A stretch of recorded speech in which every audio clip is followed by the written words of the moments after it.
Hola, soy Marco Fajardo. Esta es una nueva entrevista de Cita de Libros de El Mostrador. En esta ocasión estamos con el físico argentino Mariano Sigman, un destacado neurocientífico con especializaciones en Estados Unidos y en Francia, que está presentando en estos días su libro más reciente en Chile, que se llama El poder de las palabras. Muchas gracias, Mariano, por recibirnos. Encantado, Marco. Bueno, te quería preguntar que nos cuentes un poco de este libro, de qué trata este libro y cómo se gestó, digamos.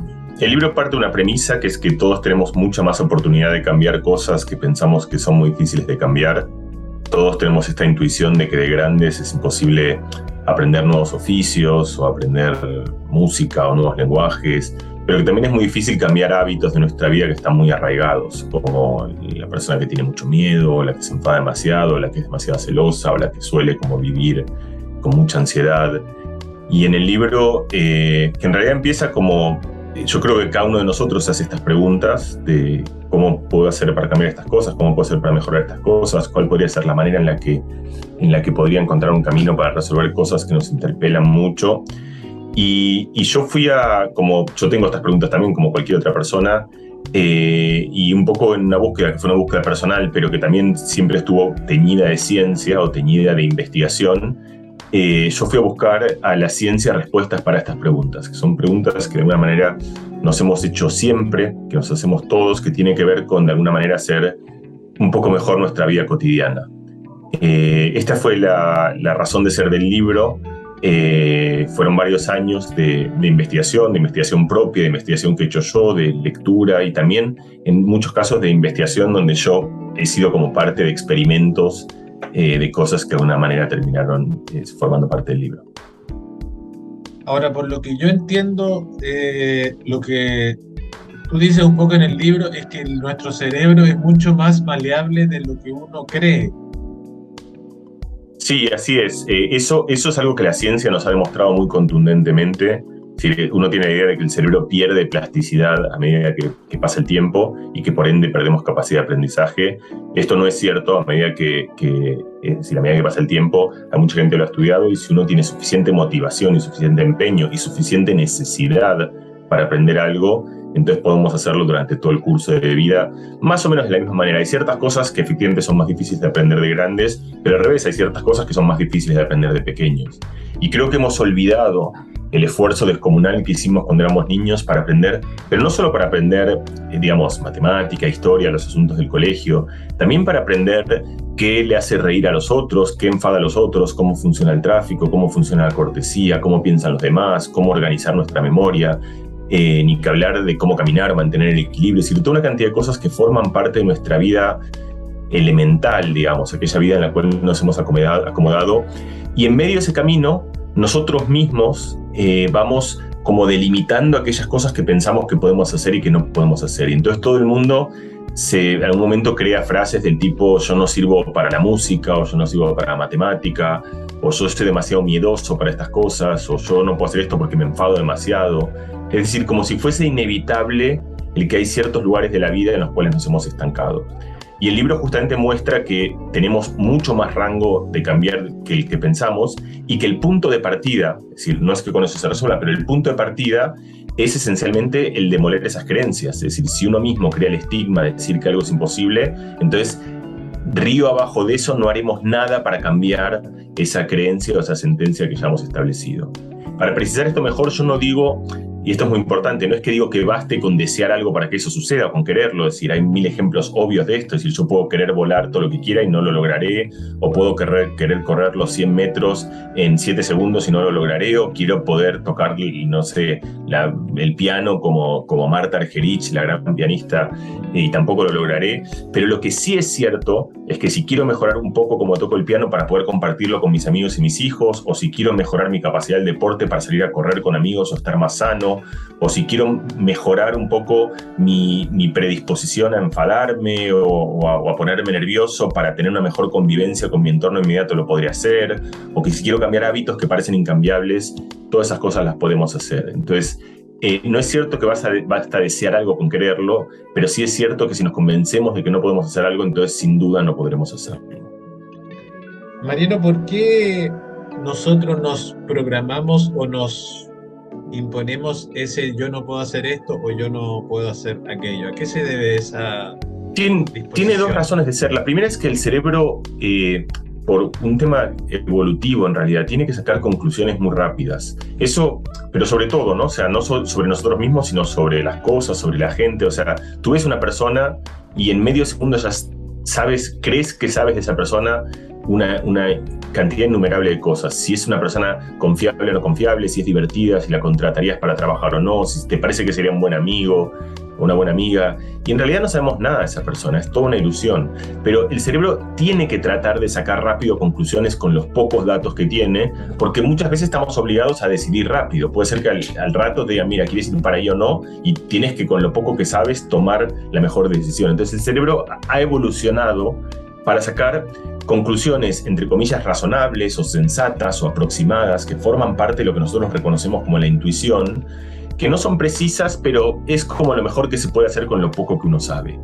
Pero el problema es que muchas veces esas impresiones, o esas primeras impresiones o esas ideas que uno saca sobre las cosas terminan siendo muy decisivas, porque cuando hay una persona que te parece que no es confiable, es muy difícil cambiar esa opinión, porque una vez que hemos hecho esa idea, empezamos a buscar todas esas informaciones que sean como confirmatorias de la idea que acabamos de crear. Entonces eso mismo pasa con nosotros. Todos los estigmas que nos creamos sobre nosotros mismos tienen algún origen razonable. La persona que dice no soy buena para el deporte es porque algún día quizás fue a correr y no le iba tan bien y entonces dijo, bueno, no es lo que mejor se me da pintar, o mejor se me dan los números, o mejor se me da, no sé, la negociación. Pero justamente es una primera impresión, y esa primera impresión muchas veces nos estanca y nos quita libertades en dominios donde muchas veces nos interesaría cambiar. Es decir, por supuesto, no es que hace falta cambiar todo. Y a veces uno dice, mira, yo no sé hacer esto y no me interesa, no quiero hacerlo, perfecto. Pero hay muchas veces donde uno mismo dice, yo soy incapaz de hacer esto, pero uno realmente tiene deseo de hacer eso. Es algo que lo querría cambiar. Y entonces es idóneo entender que cada tanto podemos cambiar las sentencias que hacemos sobre nosotros mismos por ¿y qué tal si las cosas fuesen distintas? ¿Y qué tal si en realidad aquello que yo siempre pensé que no podía hacer, puedo hacerlo? No ser el mejor de todos, me costará, me llevará esfuerzo, pero puedo hacerlo. ¿Quiero hacer ese esfuerzo? ¿Realmente es algo que me motiva suficiente? Esta conversación es mucho más interesante que la sencilla y simple de decir, yo no sirvo para esto. Justamente a eso alude el título de tu libro, que se llama El poder de las palabras, que es también es un concepto también que está mucho por ahí en la religión, en la Biblia. ¿Por qué quisiste usar esa frase? Porque justamente me interesaba la idea de cuando nosotros plasmamos una idea en forma de lenguaje. En general las ideas son ideas, uno tiene como uno va forjando impresiones o intuiciones, pero muchas veces les ponemos título, ¿no? Eso puede ser, por ejemplo, el título puede ser esta persona me cae mal, o esta persona me gusta, o estoy enfadado, o estoy triste, o no quiero hacer esto, o no puedo hacer esto. Cada una de estas frases es una descripción de en general de cosas que conocemos más o menos. No sabemos si no podemos hacerlo, no sabemos si nos cae tan bien, no sabemos si no nos gusta, no sabemos si estamos enfadados o si en realidad estamos un poco tristes. Es decir, pero le ponemos una frase y en el momento que le ponemos una frase, esas palabras dan ímpetu a esa idea. Se convierten, yo hago la analogía, esto pasa mucho en el mercado financiero, que se llaman burbujas financieras, donde a lo mejor una persona de repente cree que, no sé, pasa mucho, por ejemplo, ahora con las monedas virtuales, no sé, el Bitcoin va a subir. Y es una creencia, es decir, puede ser, pero como esa persona cree eso y lo profesa y justamente lo pone en palabras, entonces tiene seguidores y gente que vuelve a creer esa idea, la gente esa idea empieza a tomar ímpetu, es la idea de las narrativas. Nos formamos narrativas que de alguna manera son confortables, nos convencen, nos dan una dirección, pero también muchas veces nos restringen de elegir otros caminos, otras posibilidades, porque nos hemos embarcado muchas veces en una narrativa muy temprana, una narrativa que justamente está plagada de impedimentos, de las cosas que no podemos ser, las que no podemos hacer. Pero el ejemplo que te decía antes de las emociones también es pertinente. Es decir, es más fácil verlo en un niño, pero el mismo vale en un adulto. Un niño va un día a ver a su equipo de fútbol y el equipo de fútbol pierde, ¿no? Entonces el niño está y sale como todo y empieza a pegarle a las paredes. Entonces tú hablas con el niño y le dices, pero ¿qué te pasa? Que estoy enfadado. ¿Y por qué estás enfadado? Porque mi equipo ha perdido. Pero estás... ¿Qué sientes en realidad? Y dice, bueno, siento que querría que hubiese sido distinto. Y entonces a lo mejor lo que sientes no es tristeza, le dices, y el niño entiende en un momento que lo que en realidad está no es está enfadado, está triste. Él quería que las cosas hubiesen sido de otra manera y eso le da pena. Pero ¿por qué es eso importante? Porque cuando uno entiende que está triste, uno pide ayuda de otra manera. Uno dice, mira, dame un abrazo, estoy triste. Cuando uno está enfadado, uno sale justamente a romper paredes, a pegar. Entonces, lo que es importante de esto es que el título que le ponemos a aquello que sentimos, que muchas veces es mucho más ambiguo de lo que pensamos, no solo cambia la experiencia mental y emocional que tenemos, sino que por supuesto cambia lo que hacemos. Y muchas veces el no entender qué es lo que nos pasa hace que elijamos caminos incorrectos que nos lleven a puertos indeseados, a lugares que no son los lugares a donde querríamos ir, o aquellos que resuelven las cosas que queremos resolver. Ahora, para ir terminando, había leído antes de entrevistarte sobre cómo tú pusiste en práctica este texto en tu propia vida a partir de un accidente que tú sufriste. Cuéntanos un poco de esa experiencia.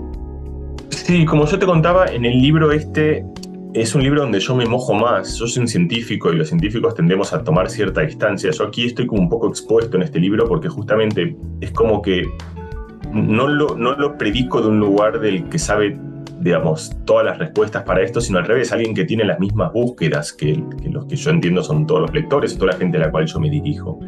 Y digamos, yo lo que he hecho es, he andado durante un rato este camino para encontrar herramientas, y una idea justamente para mí muy importante del libro, que es la que hablábamos en la pregunta anterior, es la idea de la resignificación emocional.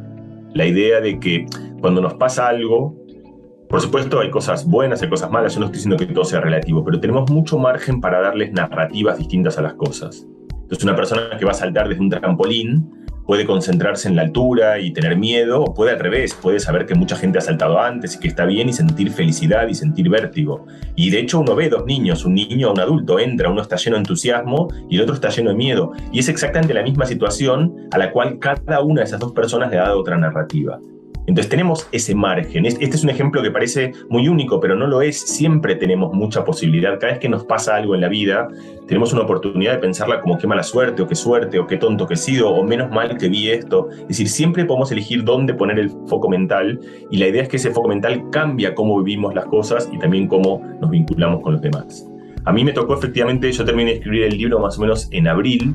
El libro se iba a publicar en septiembre. En el medio de esos 4 meses, digamos, en el que el libro está en la cocina editorial, pero todavía no ha salido, pero yo ya lo había escrito, tuve un accidente severo en bicicleta, con una fractura del fémur en 9 pedazos. El fémur es el hueso más largo del cuerpo. Es una fractura, perdí mucha sangre, muchísima, o sea, quedé casi al límite de lo que era sano, digamos, es decir, fue riesgoso, quiero decir, una fractura muy importante, eso quiere decir. Y yo era una persona que no tenía una buena predisposición para, digamos, la adversidad médica. Hay cosas que se me dan bien, como todos, y justamente en mi relato de aquellas cosas para las que yo no sirvo es yo no soy bueno para, digamos, superar adversidades médicas. Soy buena para superar otras adversidades, pero no esa. Y entonces me tocó esto, acabé de escribir el libro y dije, bueno, tengo una oportunidad. O sea, yo acabo de escribir un libro de 280 páginas en el que cuento, digamos, doy 17 herramientas para mejorar esto, aplícalas a ti mismo. Y eso hice. Y lo que hice fue, digamos, básicamente 2 cosas, que las 2 son esencia del libro. La primera es, digamos, dónde poner el foco del relato. No ponerlo en la mala suerte que había tenido, sino en la suerte que había tenido. La suerte de que vivía en el siglo XXI y que esta fractura que hace 200 años o hace 30 hubiese sido, digamos, muy grave, hoy se arregla. Es decir, por suerte, la suerte de que venía con otra gente a la cual no conocía, pero que de una manera muy compasiva y muy humana se quedaron conmigo mano a mano y lado a lado hasta que yo estuve seguro en una ambulancia que me llevaba al hospital. La suerte que cuando llegué de ese hospital había en casa gente que me quiere mucho y que me cuida y que me hace la vida mejor. La suerte de que tuve una buena atención médica y tuve una buena cirujana y tuve... Es decir, todo eso me daba gratitud. Y esa gratitud, en vez de yo sentir qué desgracia el dolor que he tenido, y al mismo tiempo sentir que no importa cuánto hagan los demás, nada es suficiente para compensar todo el dolor que estoy sintiendo. Cada cosa que alguien me ofrecía a mí me parecía como un regalo de la vida, y entonces yo con eso me sentía mucho mejor y hacía que la gente esté además mucho más predispuesta a acercarse a mí. La segunda cosa, que fue la más interesante y la más difícil, pero también la más poderosa para mí, fue entender, por supuesto, digamos, no fue una experiencia agradable, tuve mucho dolor, tuve mucha limitación física, no podía ir al baño durante mucho tiempo, no me podía mover, o sea, yo estaba tirado, me tiraba en la cama y me quedaba, no podía mover ni un milímetro las piernas durante muchos días, y tenía mucho dolor. Y entonces yo podía otra vez, eso podía como concentrarme en el dolor, o podía tratar de resignificar dentro de un límite, ¿no? Pero el decir, bueno, esto es interesante también, yo siempre uso la metáfora de como la persona que come picante, o que come por primera vez un sabor muy extraño, que es algo que puede ser aversivo en la boca, pero uno aprende a disfrutar de esas cosas, uno aprende a disfrutar de cosas que en realidad, o la persona que va a una montaña rusa y tiene miedo, pero uno disfruta de ese sufrimiento. Entonces yo me metí en ese viaje de tratar de sentir que aquello que me pasaba era uno de los tantos colores de la vida, y otra manifestación de que yo estaba vivo, y que esto es lo bonito. La vida tiene eso, tiene dulces y tiene salados, tiene amargos y tiene agrios, y cada uno de esos sabores constituye una vida que es bastante más rica.